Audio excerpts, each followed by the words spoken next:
Is America a Christian nation? The short answer is no, and the long answer is no.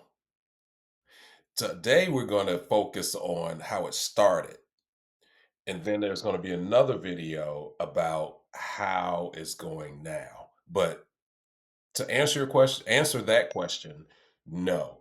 United States is not a Christian nation, not technically and not practically. Technically, secularism was literally written into the founding documents. I'll look at four today just to give you an idea of what I mean by technically it's not a Christian nation.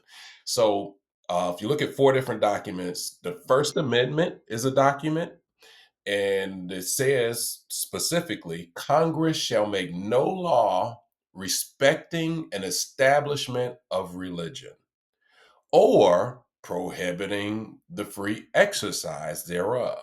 So basically, Congress, it's specifically talking about Congress, so our government should stay out of religion. It's not a religious organization. It's not going to endorse a religion, nor is it going to condemn a religion. It stays out of the whole religious conversation. That's what it means by separation of church and state. This government pledged to its citizens that it will never endorse a specific religion. Doesn't mean that the members of Congress can't be Christian, can't be Muslim, can't be Jewish, can't be whatever religion. Doesn't mean that the members can't be religious. Just means that as a body, our government pledged to the citizens that it will never endorse any specific religion. Um, that was written into the Constitution as a First Amendment. The Declaration of Independence is another document in 1776 when we when this country declared itself free from the rule of England.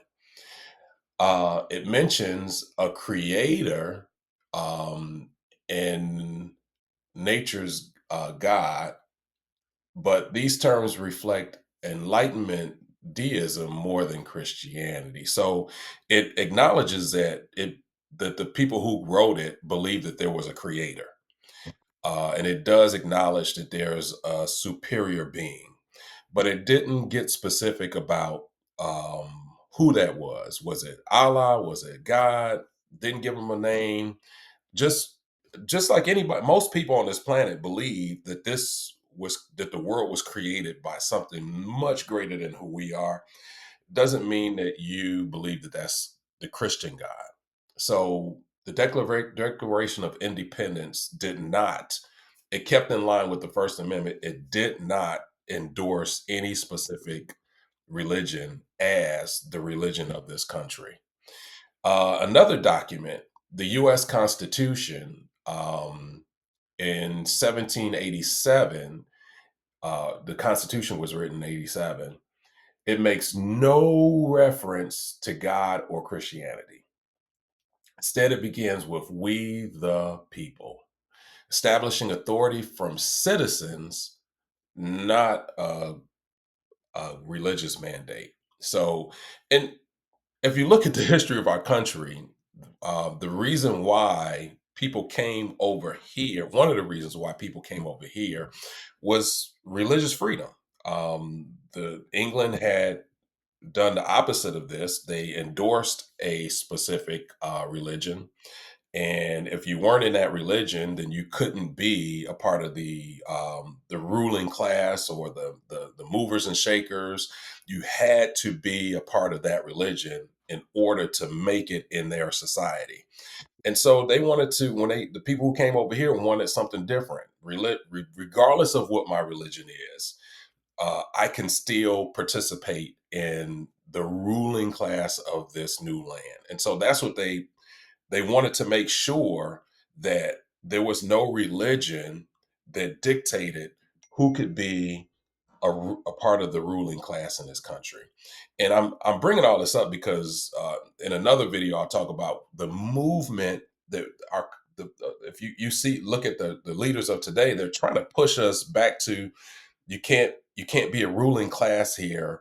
You can't be a top person here or a decision maker here unless you're a part of this religious group. And you see that played out in the election of the new mayor of New York City. The biggest reason why people are saying that he shouldn't be the mayor of the biggest city in the United States, or the premier city of the United States, is because he's Muslim. No other reason.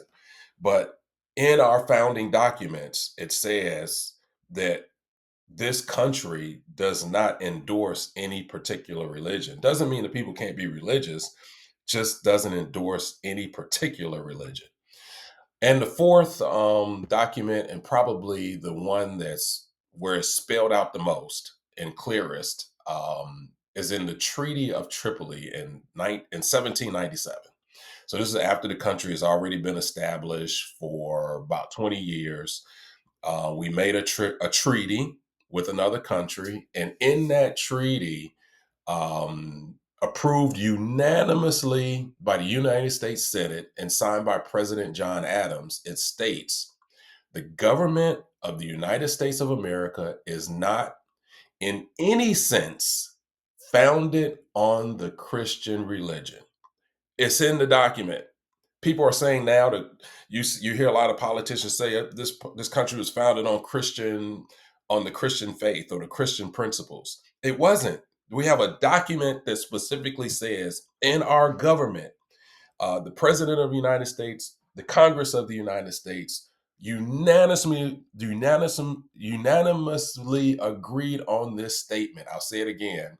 The government of the United States of America is not in any sense founded on the Christian religion. So that's why I said the answer to the question, is this a Christian nation? No, technically it's not. And those four documents from the founding fathers, the people who established this country, made it very clear that this is not a Christian nation. Doesn't mean that people in the nation can't be religious. Doesn't mean that people in the government can't be religious. But the government of the United States is not founded on Christianity. So the answer to the question is no. Technically, no. Let's get into practically. Now, practically, it's no as well. None of the founding fathers were Christians. We know that for a fact. No, in fact, you could argue that none of the white people who came over to this country originally were Christians. Let me list it out for you. They might have believed in Christianity, and we all know from the scriptures that just believing in Christianity doesn't make you a Christian. Following Jesus Christ makes you a Christian. You can look that up in your Bible. Jesus talked about it all the time. If you hold to it's in John chapter 8, 31, 32. If you hold to my teachings, you are really my disciples. Then you know the truth, and the truth will set you free. If you follow Jesus, that's what makes you a Christian. If you believe in Jesus, that alone does not make you a Christian. Let's go down a list, and there's a long list. I just have a very short list. They kidnapped 12.5 million Africans and forced them to work for free for over 250 years. Kidnapping is not a Christian principle. They murdered 2 million of those Africans during that kidnapping process. So they kidnapped 12.5 million people. In the process of bringing them over here, only 10 million made it. The other ones they murdered, raped, pillaged. Those aren't Christian principles. They raped and assaulted millions of Africans during that process. They killed, murdered more than 10 million Native Americans. The people who are already here when they came here, they wiped them out. When was the last time you saw a Native American? I went my whole childhood without ever meeting a Native American. My grandmother was a Native American. I never met my grandmother. She died when my mother was 8 years old. But she was from the Choctaw, however you say it. She was